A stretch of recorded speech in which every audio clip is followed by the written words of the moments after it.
The life I thought was perfect. My name is Daniel Carter, and for most of my life, I believed loyalty was the strongest bond two people could share. I believed trust was unbreakable if it was built on love and friendship. I believed that betrayal was something that happened in movies or to strangers you read about online, not to people like me. I was 34 years old when everything fell apart. But to understand how it happened, you need to know how perfect my life once seemed. I met my wife, Emily Carter, 11 years ago in a small coffee shop in Austin, Texas.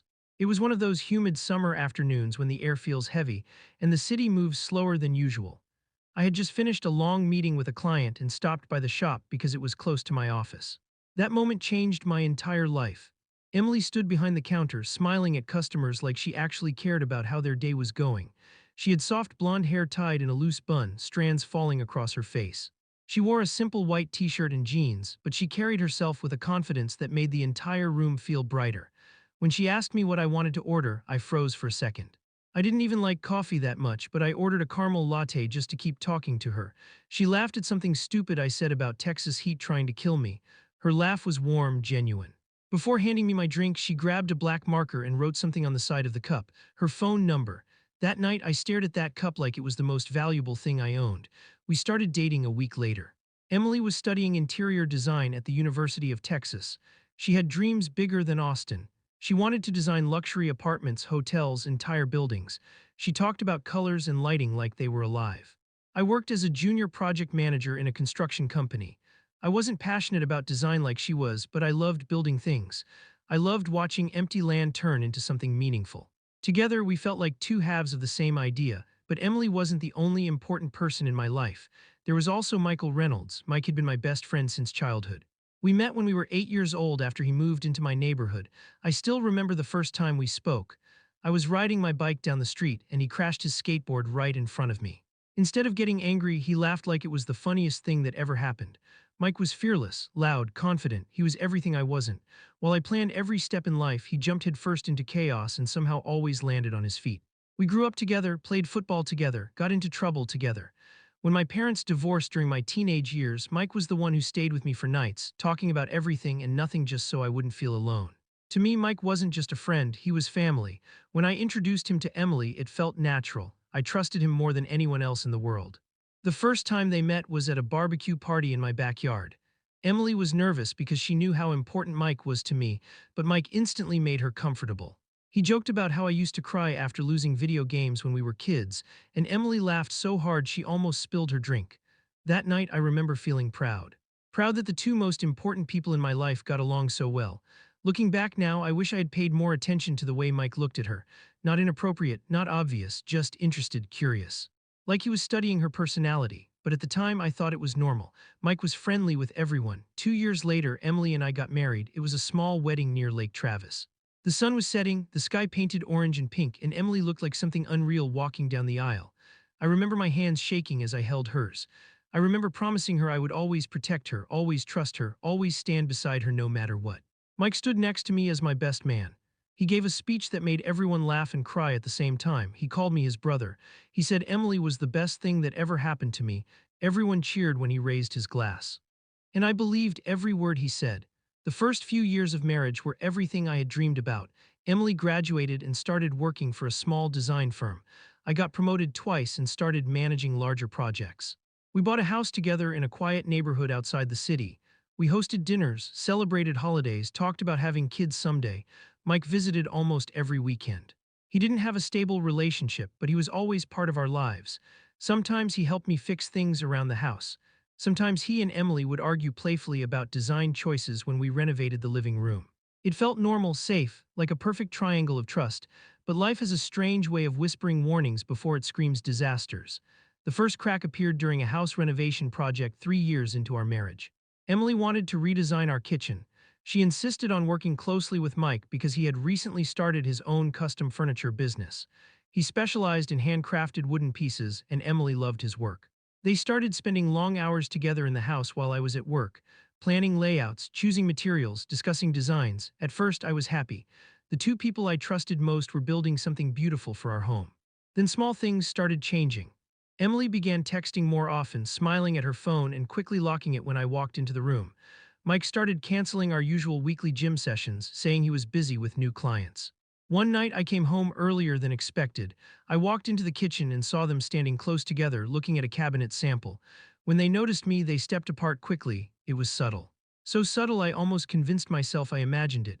Emily kissed me hello like always. Mike slapped my shoulder and asked if I wanted a beer. Everything looked normal. But for the first time in 11 years, a quiet, uncomfortable feeling settled in my chest. I ignored it. Because when you trust someone completely, your mind refuses to accept the possibility that they could destroy you. I had no idea that moment was just the beginning of the worst chapter of my life.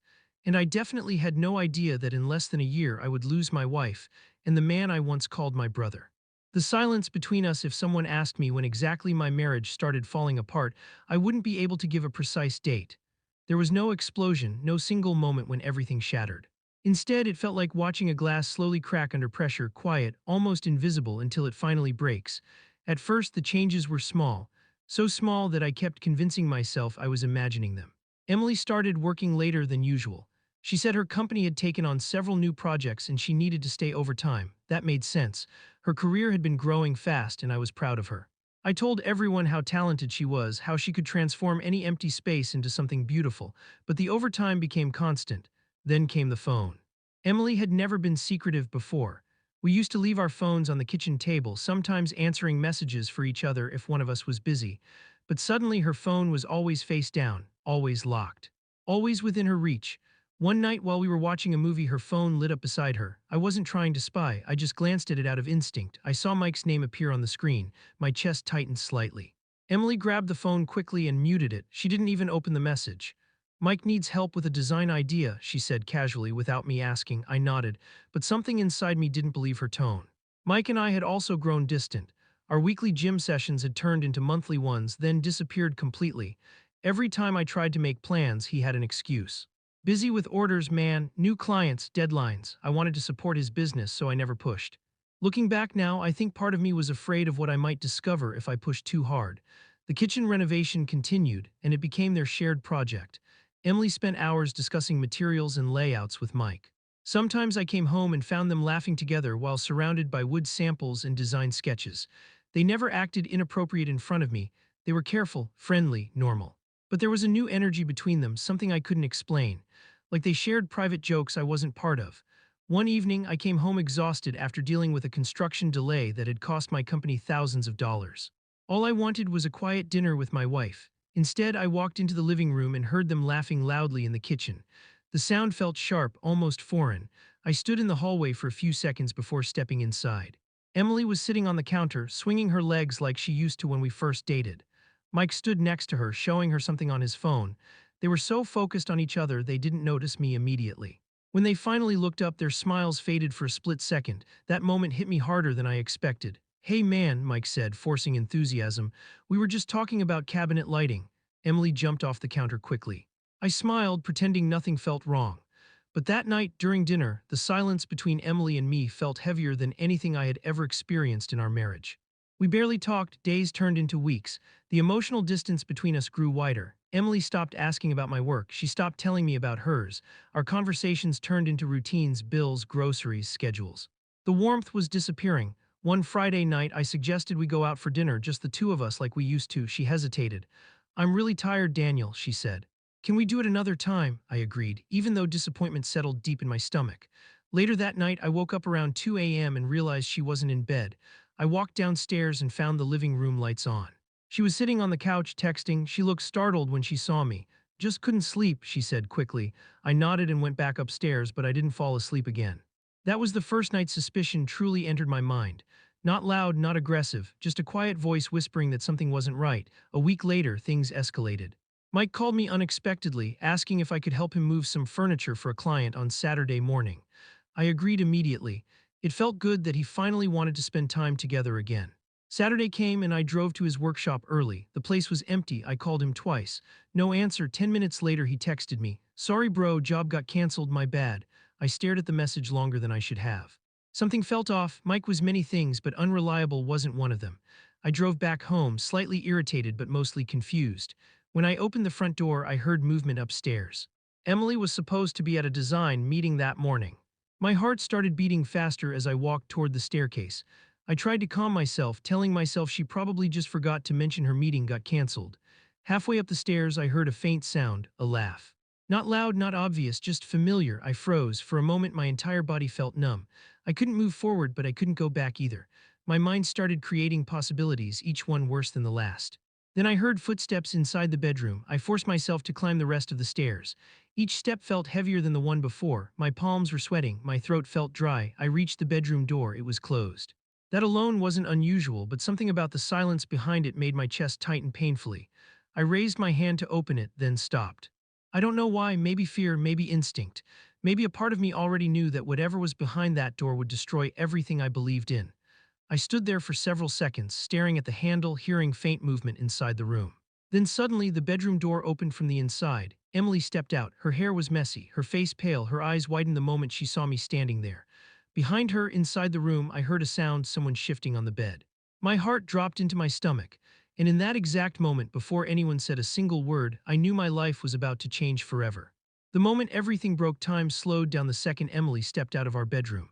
Her eyes widened like she had just seen a ghost, and maybe she had, because the man standing in front of her wasn't the same man who left for work that morning. Something inside me had already cracked, and I could feel it spreading through my chest like ice. "Daniel, you're home early," she said, her voice trembling. I didn't answer, I couldn't. My eyes moved past her shoulder, staring into the bedroom behind her. That's when I saw him. Michael Reynolds, my best friend, my brother in everything but blood. He sat on the edge of my bed, shirt half buttoned, his face pale like he had just been caught stealing something sacred. For a few seconds, none of us spoke.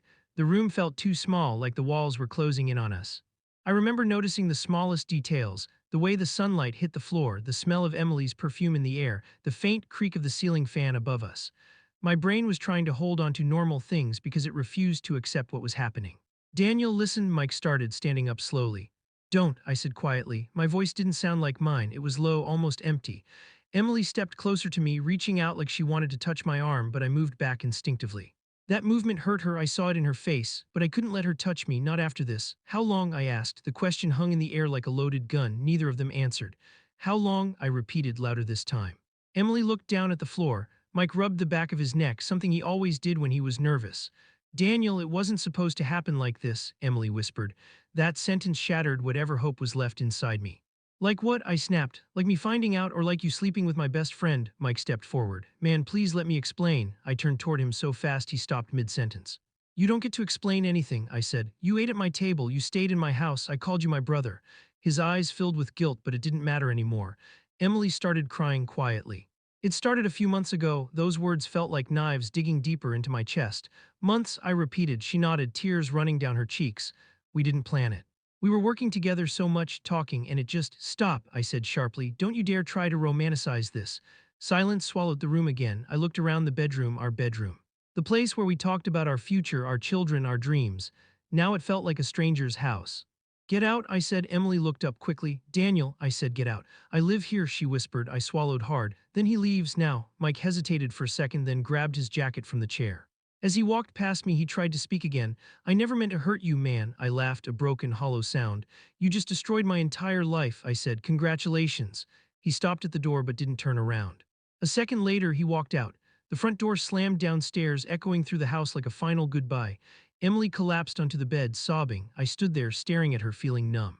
I wanted to scream, throw something, break every piece of furniture in that room. Instead, I asked one question. "Do you love him?" She didn't answer immediately. That hesitation told me everything. I don't know," she said finally.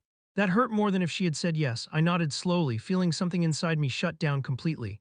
"You need to leave," I said quietly. Her head snapped up. "Daniel, please, we can fix this. We can go to therapy.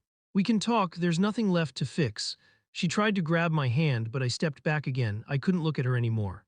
"Pack your things," I said. "Stay with your sister or wherever you want, just not here." Emily cried harder, begging me to listen, to fight for our marriage, to remember all the years we spent together. Every word felt like salt in an open wound. I walked out of the bedroom and went downstairs. My legs felt weak, like they didn't belong to me. I sat on the couch and stared at the wall while she packed upstairs. An hour later, she walked down with a suitcase. Her eyes were red and swollen. She stood near the door waiting for me to say something. I didn't. "Daniel, I'm sorry," she whispered. The door closed behind her. And just like that, 11 years of love ended in silence. That night, I didn't sleep. I sat in the kitchen, staring at the unfinished cabinets Mike had built. I ran my hand across the wood, remembering how proud he looked when he installed them. Everything in that house felt poisoned. Around midnight, my phone buzzed. Mike's name appeared on the screen. I almost ignored it, but anger made me answer. "Don't call me," I said immediately. "I needed to make sure you're okay," he replied. "You lost that right." "I know, I just why?" I asked suddenly. He stayed silent for several seconds. "I didn't plan it," he said quietly. "She was lonely, you were always working." We started talking and it got out of control. His words hit me like a punch. "So this is my fault now?" "No, man, that's not what I meant. Stay away from me," I said. "Stay away from my life." I hung up before he could answer. The next few weeks felt unreal. Emily moved out completely. Divorce papers arrived faster than I expected. Mike disappeared from my life entirely. I kept working because it was the only thing that distracted me from the emptiness. But nights were the worst. The silence in the house was unbearable. One evening, about 2 months later, I ran into Mike at a hardware store. We froze the moment we saw each other. He looked thinner, older, like guilt had aged him 10 years. For a moment, I felt something unexpected. Not satisfaction, just emptiness. I looked at him, the guy who had been my best friend for over 20 years, and I realized I didn't recognize him anymore. "I hope it was worth it," I said calmly. Then I walked away. That was the last time I ever spoke to Michael Reynolds, and it took me a long time to understand something important. Sometimes betrayal doesn't just break your heart. Sometimes it destroys the version of yourself you thought would exist forever. Learning how to breathe again, people think betrayal ends the moment you catch someone cheating. They imagine a dramatic scene, screaming tears, doors slamming, and then it's over. But that's not how it works. Betrayal stays long after the people who caused it leave your life. It sits with you during quiet mornings. It whispers to you at night when you try to sleep. It follows you into every new conversation, every new relationship, every moment when someone says, "Trust me." The divorce was finalized 6 months after Emily left. The entire process felt cold and mechanical, like we were signing papers to cancel a business contract instead of ending 11 years of love. We barely spoke during those months. When we did, it was through lawyers or short, emotionless messages about furniture, bank accounts, and the house. She kept most of the design equipment and personal things. I kept the house because I couldn't imagine starting over somewhere else. But living there wasn't easy. Every room held memories. The living room reminded me of our movie nights. The kitchen reminded me of how excited Emily and Mike were while building it together. Even the backyard felt haunted by laughter that didn't exist anymore. For a while, I stopped inviting anyone over. I avoided friends. I worked longer hours than ever before, sometimes staying at construction sites until midnight just so I wouldn't have to go home. One night, after an exhausting 14-hour shift, I walked into the house and suddenly felt like I couldn't breathe. The silence was overwhelming. I dropped my keys on the floor and sat on the kitchen tiles, staring at the cabinets Mike had built. That was the first time I allowed myself to cry. Not out of anger, not out of heartbreak, but because I finally understood that my life had changed permanently and no amount of denial could fix it. Healing didn't happen overnight. It happened in small, almost invisible steps. I started going to the gym again. At first, it felt strange without Mike, but the routine helped clear my mind. I reconnected with old coworkers I hadn't spoken to in years. I even started therapy, something I used to believe was unnecessary. The therapist once asked me a question that stayed with me for months. "Do you miss Emily and Mike?" she said, "or do you miss the version of your life that existed when they were in it?" That question hit harder than anything else. And after thinking about it for weeks, I realized something uncomfortable but honest.